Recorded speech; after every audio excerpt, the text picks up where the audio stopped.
Alright, I'm going to show you what I worked on forever, it seemed like. This is my brand new Honeywell aquastatic valve. You see it's all digital. I completely rewired everything from pretty much from down in here all the way up through here and into the electrical box. The reason I rewired it was because there were some bad wires that were in there, and there were some wires that were too short. I'll pull these out.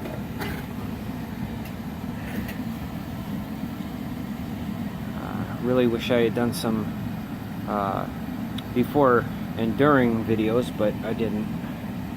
But as you see, everything's all nice and clean in here now. I'll put this back on.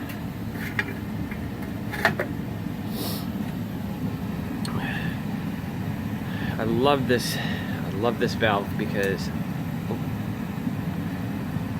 it's digital. I set the temperature right here. I also can inquire with this little button here. The high-low. I got the high set at 198. Outside temperature off. Basically, the outside temperature means if this was outside, I could set it so that it would basically keep this warm, and it would also back in here there's a little temperature probe. It would also take in consideration the outside temperature. Now, when I changed out the old valve,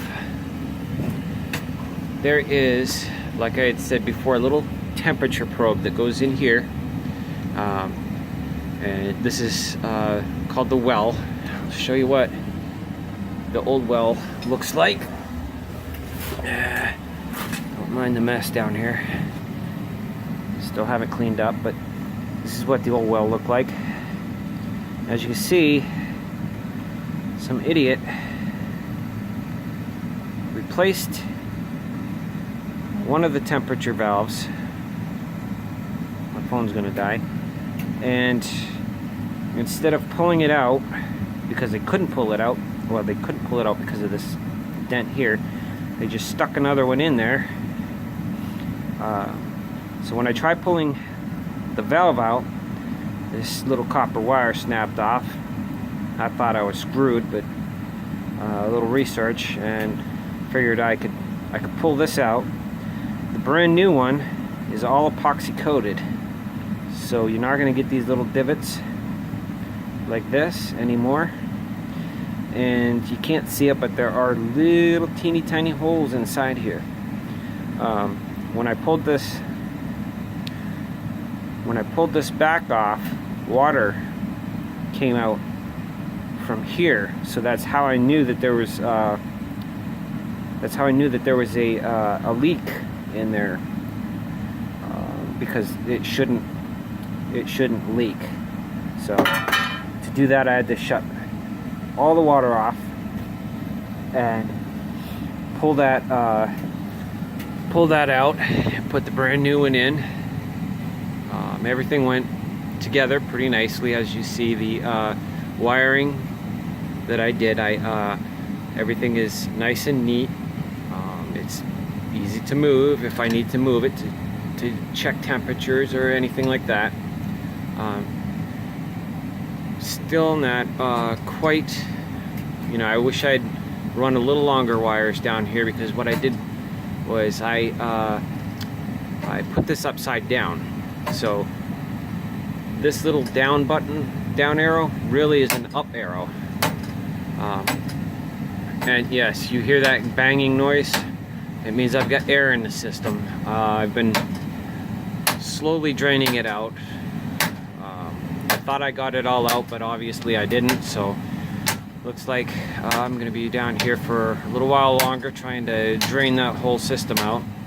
It's really pretty easy to drain the system.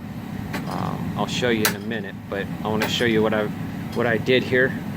All new wires all the way down.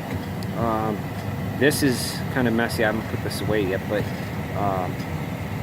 underneath or this. Oh, hang on one second. Error 1. Oh, we got an error. Exceeded maximum cycles. 670 cycles ago. Oh. Well, I'm not worried about that. I should probably clear that error. Basically, this is my oil primary control valve. Now, a lot of people, when you see it, when you go downstairs, you might look like this. Also, I don't have the other old one, but basically this little valve here is reset valve, and if it trips, you get the little red button that pops up here. This new one actually will tell me errors, and in this case it's showing me an error 1. Now I can actually clear that out. Hang on, I'll show you how I do that. Installer setup, quit, continue. We're going to quit that one.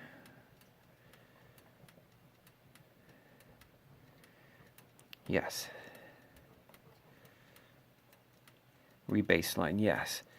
So basically, I thought I had done that before, but I didn't. So what I've done is everything is all reset now. I probably should have done that before, but oh well. So, and this is very slick. The whole system from here, actually, from this little oil valve all the way up to here, can communicate with each other. Whenever there's an error in the system, it will let me know. As you saw, it had error code 1, and that error code from before was when it tries to start, it runs through a series of system checks. Okay, and it can actually it has to start within a certain amount of time. You have to get flame. The flame has to be proven. If it doesn't, it will reset, and then and it does it for 2 cycles. I'm sorry, 3 cycles. After 3 cycles, it shuts down. It'll do a hard lockout or soft lockout, depending on what the error is. Usually, with a hard lockout, you come down, or a soft lockout, you hit the info button, you hold it for 3 seconds, it'll restart. If it doesn't restart, it's going to shut down with another error cycle. It's the same thing as hitting this red button. Remember, if you have an issue with yours and you hit your red button, don't do it more than 2 times. If you reset this button twice, do not do it the 3rd time, because if you're getting oil inside the burner and it's not igniting, if it does ignite, it can cause a fire. After the 2nd time, if you don't know what you're doing, probably ought to call Burner Man, have them come down. I'm too stubborn to do that. I'm too broke to do that. So I went ahead and did the research and did everything myself. This is my new Beckett burner. It's actually only 2 years old. I had somebody that was a professional burner man give me what they called a rebuilt one, because he said that this one was crap. And he basically cut all the wiring and everything inside, and told me that it would never run again. Well, his was crap, and I actually went in, I rewired everything from the motor all the way up, and now it works fine.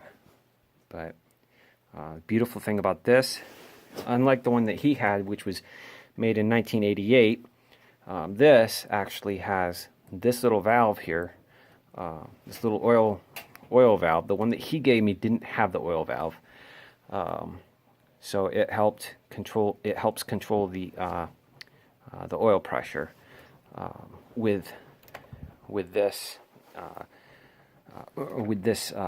primary control right here. The one that he gave me didn't have this little doohickey here. Now what I did do, I adjusted the air after I got everything going.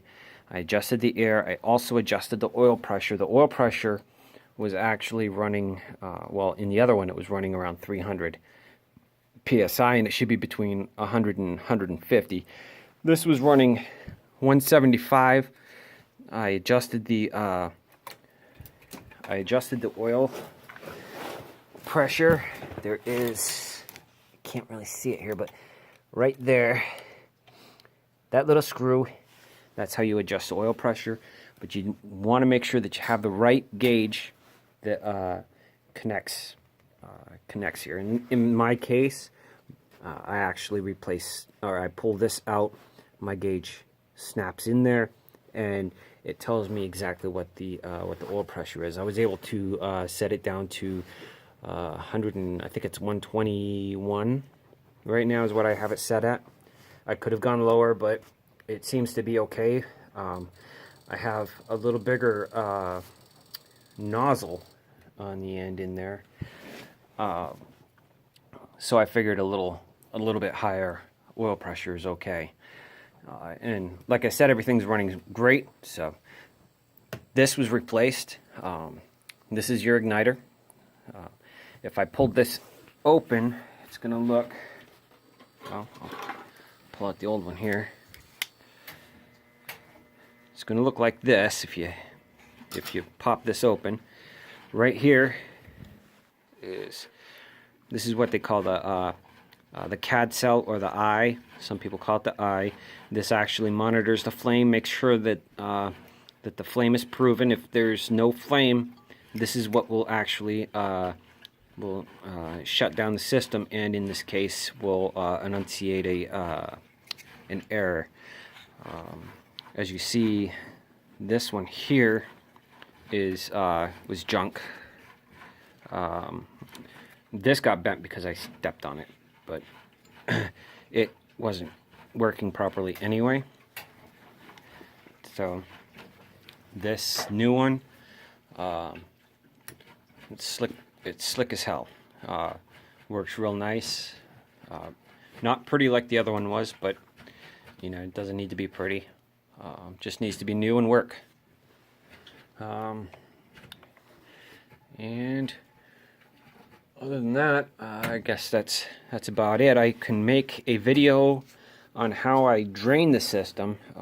Right now the whole floor is nasty and wet because I tried draining the system. I did it without a hose, which is a big mistake because that makes a big mess. And hold on a second. For some reason my temperature is running 217 degrees. Well, I'm going to troubleshoot that. I'm going to see what's going on. Alright, thank you. Hope you enjoyed.